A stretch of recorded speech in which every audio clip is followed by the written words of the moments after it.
au moins que vous puissiez aller manger. Et on fera cet après-midi un atelier, on en a déjà fait un hier, un atelier sur les bandages, vraiment pour que vous voyez à quoi ça ressemble en pratique.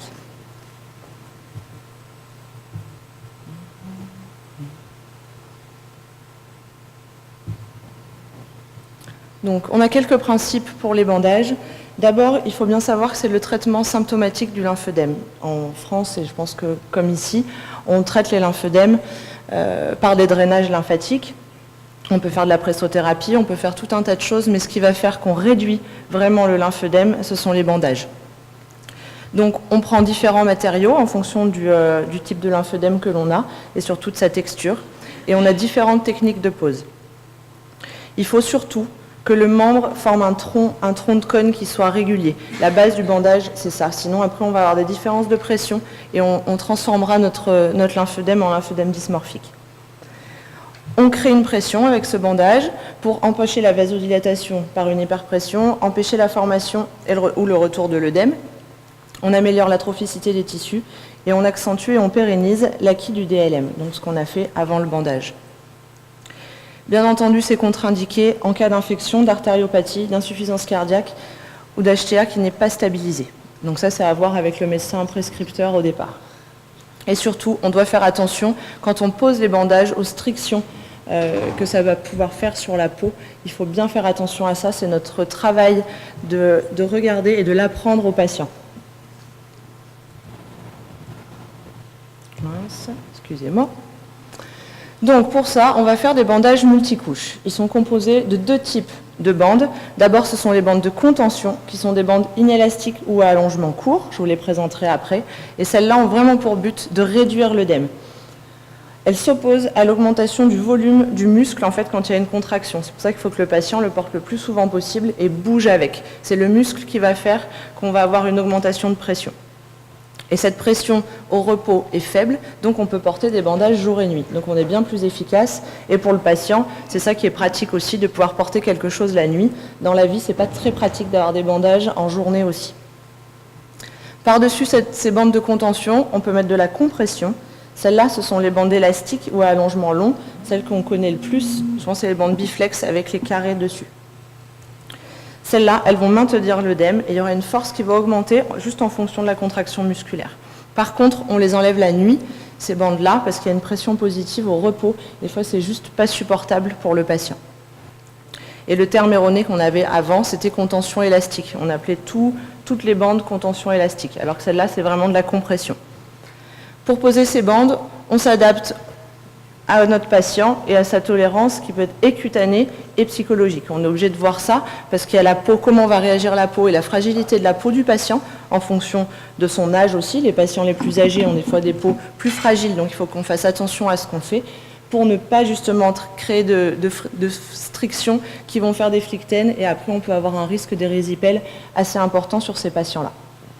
Et puis il y a bien entendu au niveau psychologique, parce que les bandages, c'est gros, c'est moche et ça fait un peu peur aux patients, surtout les patientes généralement en post-cancer du sein qui vont avoir un gros bras, donc elles ont déjà eu tous les traitements avant et en plus nous ce qu'on leur propose pour réduire ça, c'est des bandages qui ne sont pas bien jolis. On a un petit schéma qui a été fait à Montpellier, de la différence vraiment entre la contention et la compression, avec les pressions au repos et les pressions à l'effort qui sont finalement quasiment les mêmes.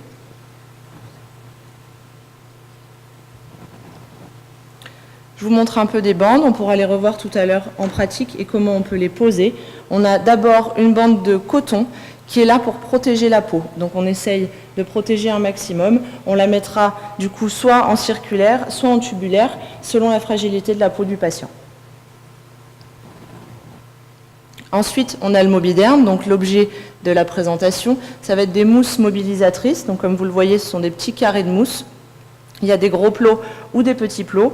On choisit ça en fonction de la qualité de l'œdème de notre patient. Donc ça, c'est pour ça qu'il faut avoir un peu après l'expérience de voir ce qu'on va mettre, parce que le patient va acheter ça. Et il faut bien savoir que le gros plot est certes un peu plus gros, donc prend plus de volume, mais il a une densité qui est un peu moins importante, donc du coup, il est moins agressif. Le petit plot, il va surtout servir pour les mains ou pour les pieds. Et de temps en temps, surtout, moi je m'en sers pour les patients plus jeunes, où je vais le mettre carrément sur tout le membre. Mais il faut bien savoir ce qu'on fait au départ et avoir la texture de peau. Ça, je vais m'en servir sur des œdèmes qui sont très indurés. Le problème du lymphœdème, c'est qu'après, il s'indure et on n'arrive plus du tout à le traiter, même en manuel, en drainage. Donc là, le lymphœdème sera plus traité, on luttera contre la fibrose avec le Mobiderm. Et on peut même le mettre directement sur la peau, quand la peau du patient le permet, donc on en augmente son efficacité. Par-dessus le Mobiderm, parce que tout seul il ne va pas être très efficace, on va mettre de la contention. Donc ça, ce sont les bandes biflexidéales, donc chez Tuan, c'est des bandes à allongement court. On a un petit allongement, elles sont blanches, on a plusieurs tailles, comme ça on peut s'adapter à tous les membres de nos patients. Plus c'est gros, plus on va mettre un petit peu large, et on peut mettre beaucoup de couches pour créer vraiment un carcan qui va emprisonner l'œdème entre le muscle, le Mobiderm et du coup la contention qui va être par-dessus. Les couches, on en mettra plus ou moins en fonction de ce que vont supporter les patients, en fonction de ce que nous on veut faire et dans quelle phase on est. Quand on va être en phase intensive, où vraiment là, on va vouloir réduire le volume du membre, on va pouvoir mettre beaucoup de couches en fonction de ce que supportera notre patient. Il y a des patients, on ne mettra qu'une couche, et il y en a d'autres, on pouvant en mettre 3, 4. Moi j'ai des patientes, je leur mets 7 bandes sur leur membre inférieur. Et ça se fait tout à fait. Ça c'est à l'appréciation du kiné ou du médecin, si c'est le médecin qui le pose, et surtout du patient et de comment il va le tolérer. Ces bandes-là, on peut les monter de 3 façons différentes, soit en circulaire, en demi-épi ou en épi. Le but, ça va être de faire le plus de recouvrement possible, en fonction toujours de la tolérance de notre patient et de la rigidité qu'on recherche. Selon la texture de notre œdème, s'il est très liquidien ou s'il est très fibrosé, on ne va pas forcément chercher le même type de rigidité. Ça sera à l'appréciation et puis au fur et à mesure, quand on voit les patients et quand on voit l'évolution de l'œdème. Sur un œdème très liquidien, un bandage portérien, quelques heures avec du Mobiderm et une rigidité plutôt modérée. En plus, si on fait de l'exercice physique, donc on va augmenter le volume du muscle, on peut avoir des résultats très rapides. Le tout, après, c'est de pérenniser ce résultat. Petit cas particulier pour les mains et les pieds. Du coup, on a des fiches de bandes que moi je donne à mes patients. On les fait avec une biflexidéale qui fait 3 cm de large, donc elle est assez petite, et on peut passer entre les doigts et les orteils. Parce que le problème aussi du lymphœdème, c'est que ça va descendre par l'effet de la pesanteur et donc toucher pas mal les mains et les pieds, ce qui n'est pas très pratique dans la vie quotidienne pour les patients et pour se chausser. Et les mains, eh ben, ça se voit, on s'en sert beaucoup. Et donc les patients sont souvent très gênés. Leur problème, souvent, ce n'est pas tellement la grosseur du membre, c'est quand ça atteint les extrémités. Donc ça, c'est pareil, je pourrais vous le montrer tout à l'heure, comment on fait ça. Et même sur des petits lymphœdèmes primaires du pied, on peut leur sauver la vie de leur pied juste avec ce petit bandage. Il y a une autre alternative pour les pieds, c'est avec du biplast, donc c'est avec du strap. La particularité du biplast, comparé à d'autres straps, c'est qu'on va pouvoir casser l'élasticité, donc ne plus avoir de la compression mais de la contention. Et ça, le patient du coup pourra le garder. Pour les pieds, souvent c'est 2 à 3 jours. Et du coup, on a vraiment une grosse réduction de l'œdème avec ça. Et si on arrive à leur apprendre en autobandage, eh ben, ils peuvent tout à fait après être autonomes et pouvoir le faire seuls.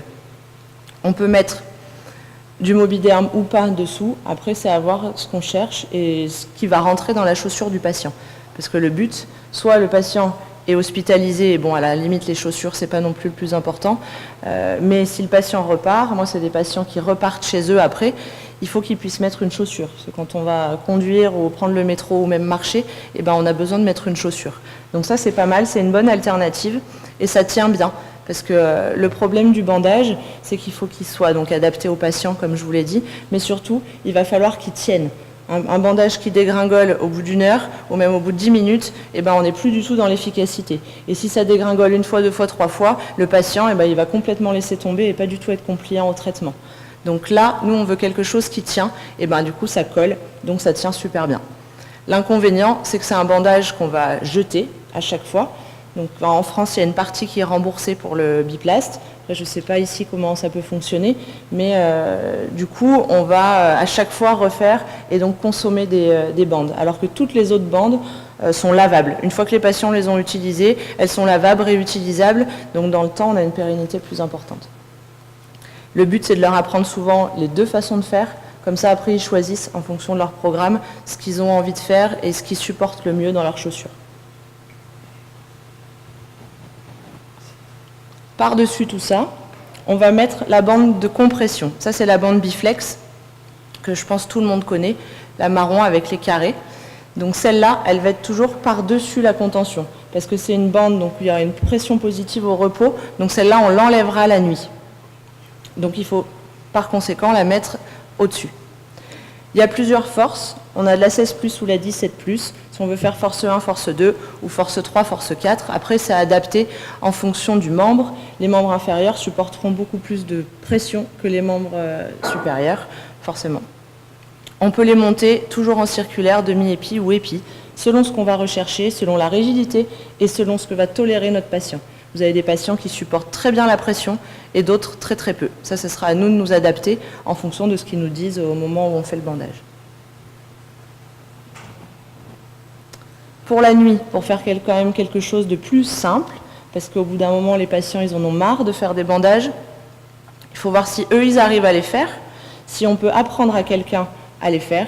Donc moi, ça m'arrive très souvent d'apprendre à des maris ou à des femmes selon qui est touché, ou même à des filles, ou enfin à des enfants, enfin peu importe, pour que du coup ça soit plus facile, parce que c'est beaucoup plus simple de faire un bandage chez soi que d'aller dans un cabinet pour le faire.